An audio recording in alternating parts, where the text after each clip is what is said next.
Ben ritrovati al meteo. Il weekend si apre all'insegna del maltempo sulle nostre regioni, ma diamo uno sguardo più approfondito alla situazione di sabato 4 maggio. Sul Veneto avremo precipitazioni sparse ma piuttosto frequenti, un po' ovunque, localmente anche di forte intensità, specie durante le ore serali e notturne.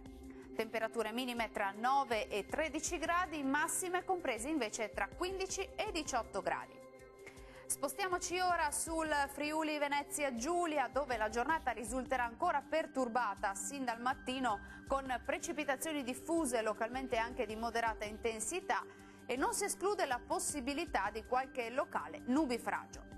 Temperature minime tra 10 e 13 gradi, massime oscillanti invece tra 15 e 16 gradi. Raggiungiamo infine il Trentino Alto Adige. Qui il tempo sarà spiccatamente instabile su tutta la regione, con precipitazioni temporalesche piuttosto diffuse. Temperature minime intorno agli 8 gradi, massime sui 18 gradi circa. Dal meteo di Antena 3 per ora è tutto. Arrivederci al prossimo aggiornamento.